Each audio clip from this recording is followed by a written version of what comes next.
Hi, welcome back to the main stage. And our next presentation is going to be absolutely epic. We have Calvin Sue, who's the VP of Product Management, and he's going to give us all the latest that's going on in Citrix. Between his being in product management, VP, and his 20 years at Citrix, we're not going to get any better insight as to what's coming. Well, thanks so much, Mike. It's great to be here. I'm extremely excited. I got to tell everybody, this presentation, what I'm about to share with you and some of the announcements I'm going to make is really the first public statement we've made about what's going on at Citrix and the Citrix BU here at Cloud Software Group. Since being taken private, there's been little bits of news kind of leaking out here and there and some blogs and everything, but this is really the first time we're sharing with a broad group what the strategy is, what our mission is, some of the updates on our product strategy and everything. So thank you so much to CUGC and Mike for hosting this and introducing me so nicely. Let's dig into it. I'm really excited to talk about what we got here today. So before I kind of go into what the go forward is, a quick look back on 2022. What a crazy year it was, I think, worldwide, but certainly we had our own fair share of drama within the Citrix sphere here and our ecosystem. All that said, though, our user base, our community, the folks that were picking up on our desktop as a service offering and driving usage, it was a phenomenal year in that regard. Over 1.6 billion connections launched. Every second that I'm sitting here talking to you, another 50 plus sessions are being launched, 60% growth in active users. And I can't thank you, the community, enough for placing your trust in our service, for using our solutions, for helping continue that success, even though we were a little quiet during 2022 as all the other stuff was going on. At the same time, from an engineering execution standpoint, continue to deliver lots and lots of capabilities and features. It's a very difficult thing to count, all these things together. But as we were doing a kind of a retrospective, both for our internal teams and for occasions like this, we just realized, like, hey, even through all the disruptions of 2022 and things that were happening at the corporate level, we still delivered hundreds and hundreds and hundreds of features, whether those were in our cloud services for specific on-prem components that we've got, or things that are shared across both of them, right? Like the VDAs for Windows and Linux, or across all the different Workspace app platforms that we've gotten. So lots of like sizable, chunky features that go into that, and I'll call back a few of those and introduce a few things that we have on the horizon as well. So with all that said, I mean, we had, like I said, by all measures, a successful 2022 in terms of growth of the usage, particularly of our cloud services. There were a lot of other things going on, right? And as you know, Citrix became a private company, merged with Tibco, became a business unit of Cloud Software Group. Lots of restructuring going on, reorganization. And the questions were plentiful on what does that mean for Citrix as an entity? Is it sticking around? Is it going away? Are they changing their focus? What happens with all the different technologies and the way that we were kind of thinking about the different product groups that were of the former Citrix as a corporation, the NetScalers, the ShareFiles, and all those things. Well, now we've got a bit better view of what that all looks like. And I think at the core of it, if I were to describe to everyone in a very simple way, without going into all sort of the gory details of how we got there and where we got to, the big piece of news really is that Citrix is here. We are returning back to the fundamentals of our market and of our customer base. We are turning really to the core strengths that we have in terms of all sorts of application and desktop delivery, certainly virtual applications, virtual desktops, but also part of that BU is a lot of the work that we've done around SaaS application access, right, and web app access, and things like the enterprise browser that we introduced last year, secure private access, all the analytics things that we introduced, which are really focused around virtual apps and desktops, those are part of the BU, right? And those are part of the overall solution that we think really is required in order to deliver an effective app and desktop delivery solution. So that's the good news, right? We've got all those folks put together into one business unit. The other part of the good news is I know a lot of you will have seen and heard, and maybe some folks out there are even impacted by some of the layoffs and changes in organizational resourcing. While that's been extremely difficult, and me, as mentioned, I've been here almost 20 years. Personally, I'm sad to see a lot of my colleagues go. At the same time, it's part of a strategy to enable us to invest in these core technologies. So out of that and out of the restructuring and kind of finding some of the efficiencies between the merger of companies, we're actually doing a ton of hiring within the Citrix BU this year, which I think for all of our customers and partners is extremely good news. There's a lot of investment that's going on. And again, as we go through today's session, I'll give you a feel for what and where those investments are happening. So all that to say, I mean, it's kind of like we took a little bit of a break, and we went quiet for a little bit. Haven't heard a lot about what the product news is going to be, and although I am very sad that Citrix is no longer a sponsor of the F1 Red Bull racing team, personally sad, I'm still a fan. So I'm going to still use these images and some of these analogies here to talk about where we are. But I liken this to having taken a pit stop, right? We got into the pits, we refreshed the tires, and we're coming out of the pit lane screaming, ready to go in 2023, ready to overtake, extend the lead, and really operate fast and invest to keep growing our capabilities and our innovation. As I also think about this analogy, the thing that we see going on in the industry and sort of the macro picture overall is that a lot of our colleagues and maybe your partners or other vendors in the tech industry are kind of just now entering into that pit lane, right? They're taking their pit stop right now. And so I feel very fortunate that, for reasons really not related to the overall macro picture, but really due to the privatization, we hit that pit stop a bit earlier than everybody else.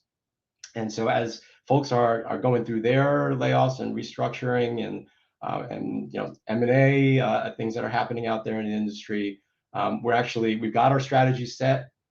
We are pulled together in terms of the team and ready to really get hitting in 2023 with a strong message, a strong strategy, and lots of deliverables on the pipeline. Kind of extending the Formula One analogy a little bit more and getting into the product strategy here. If you know anything about Formula One and sort of the history of where it is, they've gone through different eras of different kind of engine types, from the V12 to now, from 2014 on, what they will commonly refer to as the hybrid era. And the hybrid era was really, born out of a desire to be sustainable, as well as really advance the technology and leverage the latest and greatest in terms of how do we get extreme performance out of a hybrid engine type. And it wasn't lost on me that while we're in this hybrid era for Formula One, I believe for our industry and what we're doing, we're very, very much in the middle of a hybrid era ourselves. Just a couple of weeks ago, our friends over at DAS Like a Pro, or formerly VDI Like a Pro, they executed an extensive industry survey, right? And this one is a completely third-party independent survey. We had no part in it, and really talking to admins and customers and partners to understand what their strategies are. Excuse me. And there's lots of great data in it, right? So if you haven't looked at it, I encourage you to go and find that report and look through it. It's really a good eye-opening report. But one of the things that stood out to me in particular was this comment about, where are your virtualization workloads running? right? Particularly your virtual apps and desktop workloads. And the responses here are very clear, right? That over 35% of them are hybrid, on premises and in a public cloud or public clouds, right? So hybrid multi-cloud is the dominant response there. The next one is still a ton of people on premises. Nearly 30%, are purely on-prem. And then there's a number of people that are leveraging a single cloud, in particular Azure. As we know, AVD and a lot of the licensing is tied to Azure. And then particularly on some of the larger enterprise side, you will see folks that are pursuing this multiple public cloud provider strategy. But what it very clearly states is that this is the hybrid era for computing. And as I thought about that, the question came to mind to me is, okay, what does that say about the cloud journey itself, right? Where does the hybrid era mean we are somewhere in a middle state between people moving from on-prem to cloud? And if you kind of go out there and you search for graphics or infographics around the cloud journey and how a lot of vendors and providers will talk about it, these are actually literally pictures that I just kind of culled from the web of some of the way people are describing it. It's kind of portrayed that way, right? Where it's very literally you start on the left-hand side with, where you're beginning at on-prem, and somewhere on the right-hand side is this nirvana of cloud, and somewhere in the middle is this really annoying state called hybrid, right? You're sort of neither here nor there.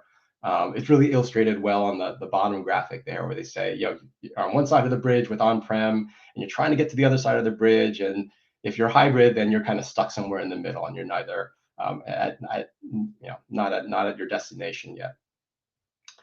And as I looked at the DAS Like a Pro data through my own customer conversations, sharing a lot of our strategy and briefings with analysts and with customers and partners, kind of giving them a preview as we got ready to kind of relaunch who Citrix is. The reality that really came out was hybrid is not just a transitory state for our industry. Hybrid itself is the destination.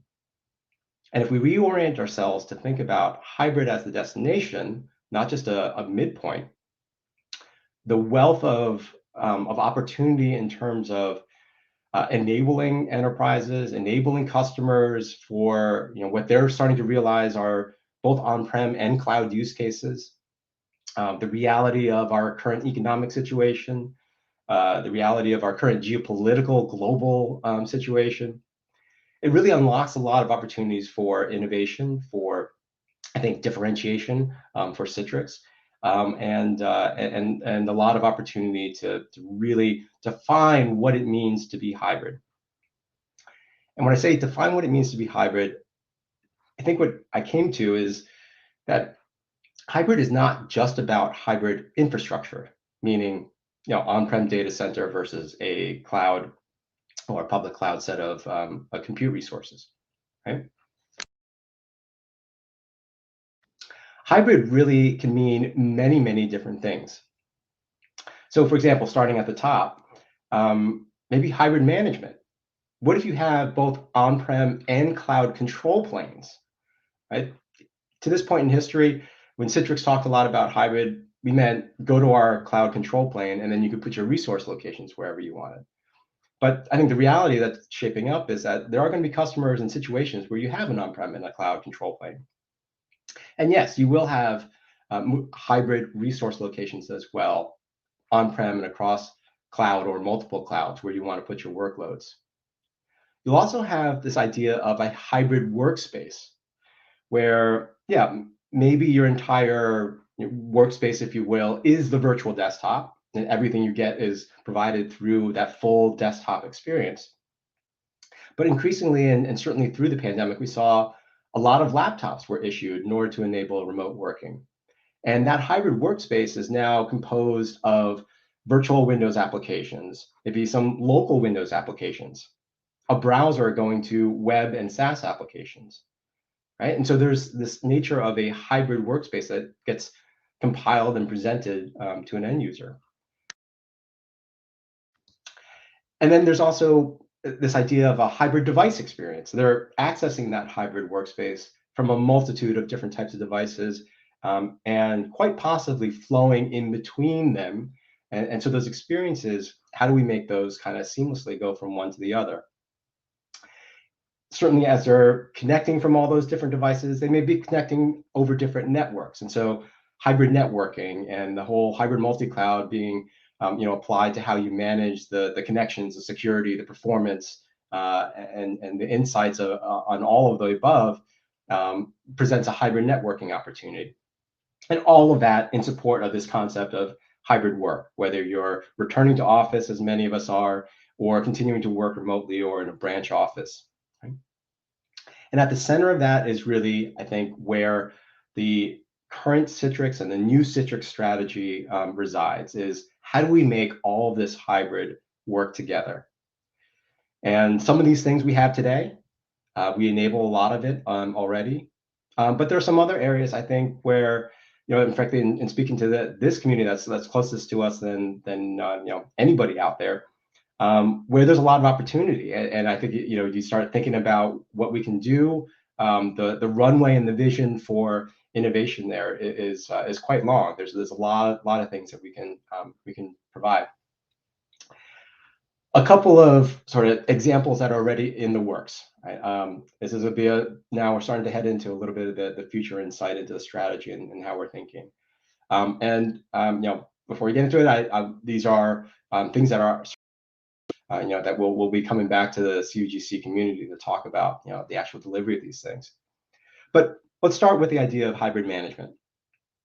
Right. So for many years we had the on-prem studio console, right? And several years ago, we kind of brought that into the web or into the cloud control plane, and we heard loud and clear, the performance of that studio in cloud and some of the constructs were a little antiquated, and so we introduced Web Studio, and the reaction to Web Studio has been phenomenal. Right? Our NPS scores shot up like 30, 40 points almost immediately. The performance of Web Studio, the capabilities there, the fact that it's a modern, RESTful API construct was received extremely well. But we had kind of let Studio on-prem sort of continue to age out, right, and collect a lot of technical debt. So we're already in the works, and we've got a tech preview out of where we're bringing the Web Studio capabilities on-prem for our on-prem customers. And this is part of our acknowledgement that hybrid is here. Hybrid is here to stay. Our on-prem customers are going to want to be on-prem. So we're increasing our investments in what we deliver to our customers on-prem. And ultimately, the upshot of this is, as we merge those, we bring Web Studio on-prem, the technologies will get merged, the APIs are unified and will be common, and you'll have this idea of a hybrid studio deployment, right? So you'll be able to use the same concepts on-prem in the cloud. And potentially, in the future, you could even imagine you'd have this abstracted studio concept where you go to one place and you can manage both on-prem and cloud or multiple clouds together. In a really similar way, let's look at Storefront and Workspace, and Workspace platform. Right, it's a very similar story here. We have hundreds of thousands of customers, millions of users that access a storefront on-prem. But a few years ago, when we started moving things into the cloud and creating our DAS control plane, we introduced the workspace in the cloud and a cloud-based access layer, and tied that to a gateway service for that cloud access. And in that process, we focused mostly on doing stuff on Workspace in the cloud, and all but stopped development on Storefront on-prem. And so very similarly, we are re-engaging on the on-prem front. I think through this year, you'll see us delivering features to on-prem Storefront. We'll be doing integrations with capabilities that many of you are falling in love with in the cloud scenario and want to be able to bring those and integrate those into your on-prem solutions. Those will be coming on there. But at the same time, we're also continuing work on Workspace, right? I don't want anybody to have the wrong impression that we're abandoning anything we're doing in cloud.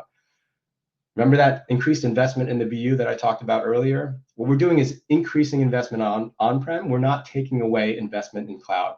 And so we're following this two-pronged strategy to continue to innovate on Workspace while bringing some features back and clearing up tech debt on the on-prem storefront side.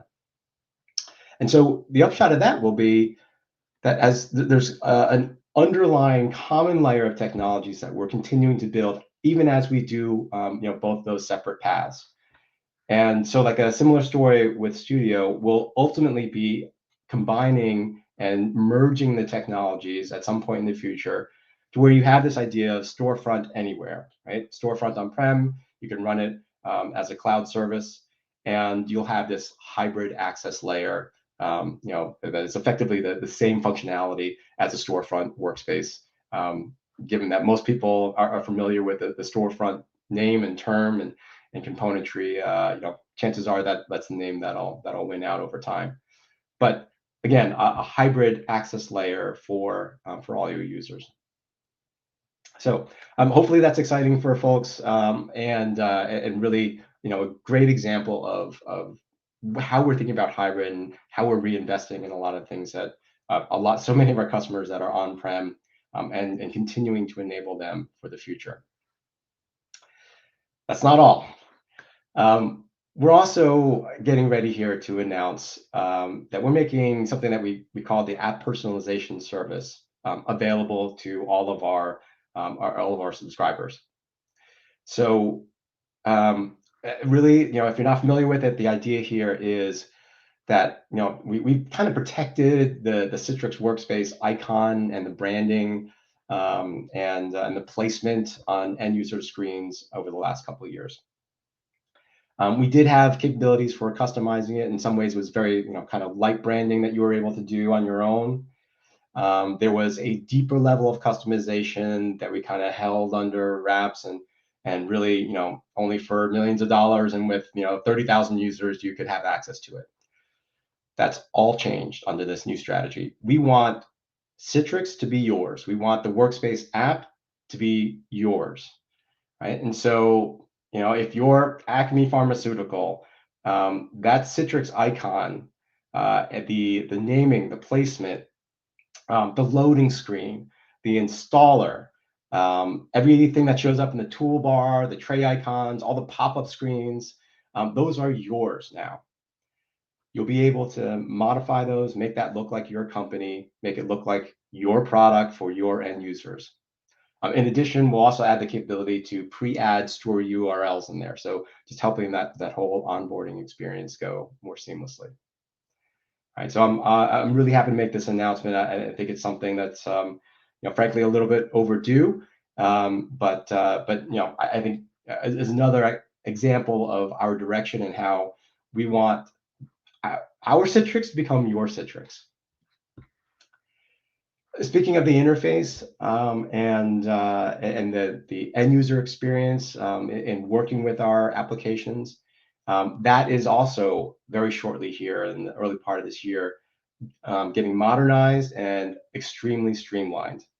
Right? It's really although sort of graphically and color-wise, scheme-wise, it looks similar. It's getting quite an overhaul. Let me show you a few examples of that. So, for example, for a first-time user coming into their new Workspace app, which hopefully then you'll have branded and made your own, the end user can right away personalize their homepage. Right? So there'll be a little screen here. It allows them to pick the most commonly used applications or desktops, search for things, and just quickly customize what their basic experience is going to be. At the same time, right after that, they can also create shortcuts onto their desktop. So maybe they don't always want to go into the Workspace app to launch something. They want to just go into normally wherever they find their their applications, whether that's the start bar or wherever it might be. Right? So they can go ahead and pick those and customize that right out of the gate. Once they get into this environment, Certainly, their most used applications will surface to the top.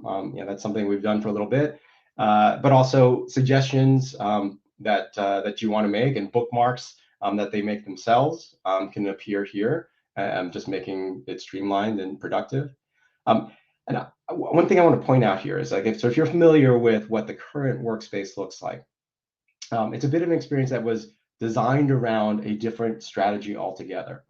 And if you were not, or say, I'm sorry, if you were primarily a virtual desktop or a virtual application user, there were a number of distractions and other interface elements that kind of got in your way of getting directly to that virtual app or virtual desktop, right? And so as we go through these screens, what you'll notice is that it's presenting what the user wants to use immediately and very quickly. Now, a lot of you may be in larger organizations and you have hundreds, thousands of applications I've seen in some cases, right? And there's just so many to filter through. And so as the end user's going through it, and maybe they have multiple roles and they wear different hats, or they're switching between roles, or they work with different teams and they need access to some of the application sets that are in different teams.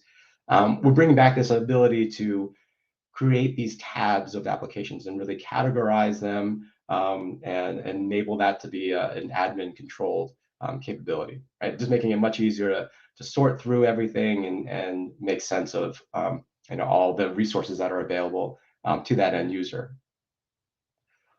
On the complete flip side of that, what if you only have a few applications and it's a use case where a user's got maybe less than 20 applications that they use on a regular basis?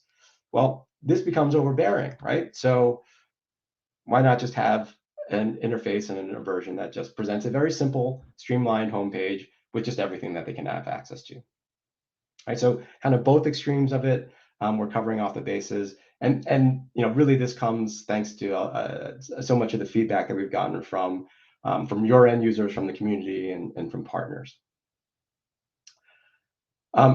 The last bit of new interface things that are coming that I think is going to be really popular is this idea of an activity management console, really built right into the workspace itself.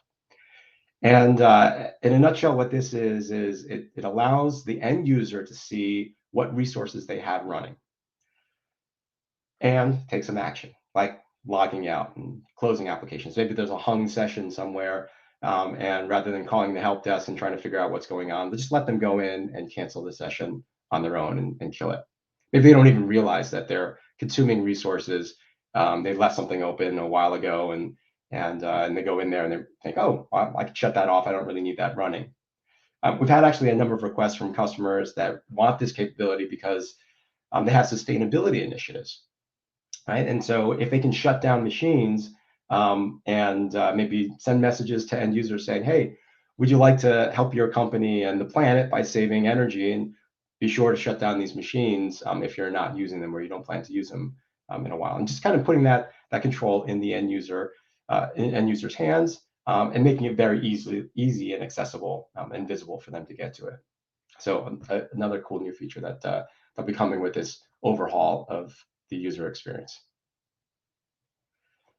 Now, the other thing that comes up whenever we change anything that affects the end user experience, even if it's great, even if it's intuitive, it takes time, right? And we're sensitive to that.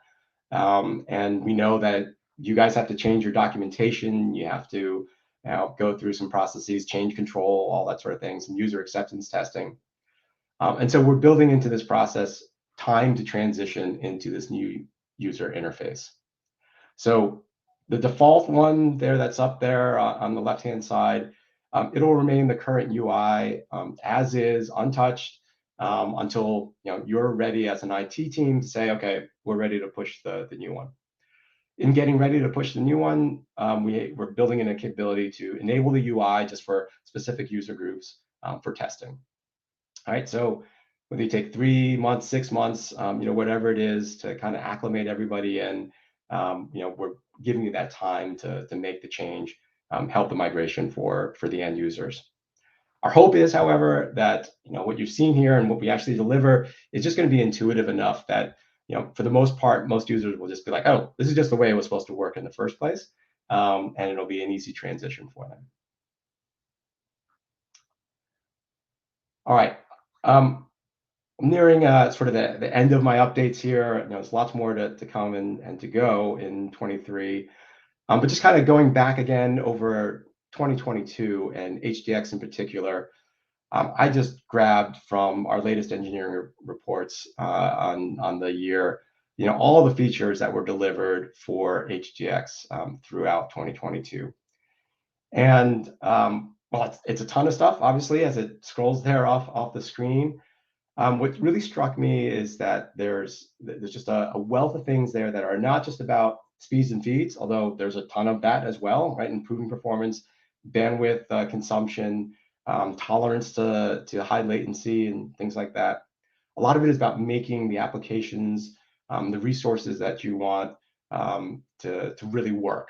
And whether that is building capabilities out for unified communications, Teams and Zoom, it's been a big part of the investment over the last year.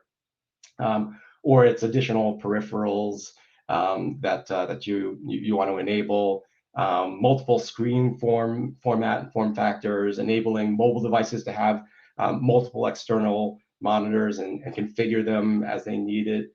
A lot of those things have gone into the venerable HGX name and brand. And I guess the key point here I want to make is, as I talk about all these investments that we're making in the BU, HGX is one of the biggest areas where we are adding resources, adding engineers, adding people, and as we think about that hybrid workspace and the hybrid experience, and a lot of like seamless application integration into a Windows environment has been something very key that Citrix has done for so many years. It's in need of an overhaul, right? There's an opportunity for a next generation of seamless applications to come out. And so HGX, I'm leaving a marker here saying, as we go through 2023, expect to see a lot more here as well. And that's a huge part of our strategy and the go forward of where we continue to differentiate, in addition to all the other things that I just talked about and that we're doing. And finally, in the realm of HGX, we made an announcement last year and continue to beat a cadence around delivering something we call HGX Plus for Windows 365. In the long-standing partnership between Citrix and Microsoft, this is something that they engaged with us very early on. We're very honored that they approached us early to be their first launch partner for Windows 365. We've integrated in capabilities into the Intune management of Windows 365. You still, of course, from the Citrix side, have visibility into to the Windows 365 machines that you're adding HGX Plus to. But the announcement I'm making here for everyone today is that we're making HGX Plus available in every edition of Citrix DaaS. Right? So whether you're using our Citrix Premium Plus edition or the DaaS standard for Azure edition, you'll be able to leverage Windows 365 use cases within that and get all those capabilities as an extension of this partnership. So with that, I've reached the end of my session, and I hope that gives you a sense for the excitement that we feel inside the Citrix BU. In a lot of ways, this feels like coming back home to where I started almost 20 years ago, and focusing on the core and the fundamentals, and listening to the community and to our customers and what they've asked us to do, and particularly around help me out on-prem. Right? Whether I want to move to cloud or I have to stay on-prem, don't abandon me here. And so that's one of the big things that's really come back. And as we looked at our strategy, we said that's got to be an underpinning of everything that we do. And at the same time, I think I also want to emphasize that we're not just going back to on-prem for on-prem's sake. Right? It's not going back and just trying to find some old glory days of the old infrastructure and data center era. That's not it at all. And as I started off at the top, I really think that the hybrid era, this need to think of that as the endpoint and the destination and the strategic objective of so many of our customers to be able to leverage cloud or on-prem or both at the same time, is a core part of what I think the need is developing out there, and what is a core value for us and a part of our strategy. So with that, I guess I'll close it out, and thank you all so much for the time today at CUGC. Oh, thank you, Calvin, for that presentation. I see a few questions in the chat. Would you like to take some? Sure. Let's see what we'll start with.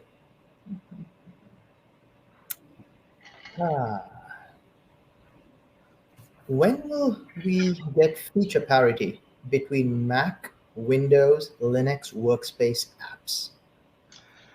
Yeah. So I guess the trick here is, there's a certain static way of looking at feature parity of what we have today.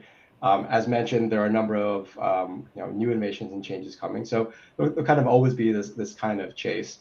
I'd say with the investment in HGX, throughout the course of 2023, that is one of the objectives of making that increased investment, to be able to deliver more synchronously the capabilities to each of the end platforms.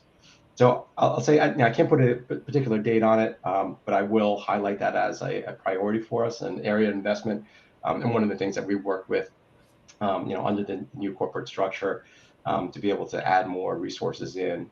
We've also done some things to align the teams that work on the endpoint, the workspace apps, with the HGX teams on the core. So from an engineering and sort of inside ball perspective, the alignment there has gotten a lot stronger and will become more efficient. I'd expect to see great improvement on that throughout the course of 2023. Well, appreciate you sharing that, Calvin. Thank you. Thank you. I think let's do one or two more, if that's okay. Sure. What is the vision of long-term service release going forward? Are we keeping it or moving to just the current release? Yeah, I think ultimately they both kind of serve their purposes, right? And what we've actually seen a lot, although long-term service release is certainly one of the most popularly deployed, we've also seen a lot of requests from those customers that deploy it that, hey, there's a lot of things that are happening in current release, and things like the unified communications technologies are changing so fast, that they're saying, well, I would like the stability of the long-term service release, but I also need some of these new features that are coming in the CRs. So I'd say for now the strategy remains the same around LTSRs and CRs, but we do need to look for a solution that helps kind of bring those a little bit closer, because the pace of change is at such a rate, and that for a lot of customers it's putting pressure on them to kind of move faster with LTSRs from their end users, really, not necessarily from a Citrix perspective. So yeah, I guess to summarize that, there's no change in the LTSR strategy. We realize that people have their change control mechanisms, but we are working to find ways that maybe we can move things along and get people able to adopt some more of the current capabilities without kind of giving up some of their stability and comfort level that they have in LTSR. Thank you. Thank you. Why don't we do one last one? This is a bit long, so I'm just going to read it out slowly. Okay. Is Citrix working with vendors to further innovation with APIs and the like to allow for tooling with SANs, servers, etc., like what we have seen over the years from VMware and others, i.e. direct analytics, proactive support for workflows from the physical environments through the workloads, like the various plugins that are allowed with the latest generation of servers? Did that make sense? It does, yeah. And I'd say overall, I didn't mention it in this brief presentation, but But the whole API strategy certainly is a major focus and area of investment as well. You can kind of see it in, I mentioned the studio, web studio, storefront, workspace things. Some of those things are part and parcel of kind of getting to a unified set of APIs and being able to work across integrations, whether with other vendors or service providers. But from an infrastructure perspective as well, that is absolutely something that is in the works and under some serious priority for enabling kind of that infrastructure build out and automating things in that way. I'd say, as I talked about the on-prem, cloud, and hybrid kind of strategy that we've got, one of the things that we think and we're seeing as a high demand and as a successful solution is this idea of deploying CVAD in a public cloud, right? So it's customer or partner controlled. It's not our control plane. You're managing it, but you want to be able to use cloud infrastructure in order to do that. And in so doing, there's a ton of opportunity for automating the build out of that deployment. Making sure that it's deployed consistently and using best practices and leveraging the cloud technologies to help you there, whether it's infrastructure as code and other things. So without getting into too many of the details of it, absolutely, something that is a priority for us. Fantastic. You probably saw this question coming, and I am actually going to end with this one. Any changes around licensing? When can we expect a universal license that supports on-prem, cloud, hybrid? I'll say watch this space. Universal licensing has been hotly requested, and as you can probably tell from the presentation, it is absolutely something that we are looking to support. Details are starting to roll out around that, but it won't be long. And so, those requests, and I think our strategy around that will be out there very shortly. Perfect. All right.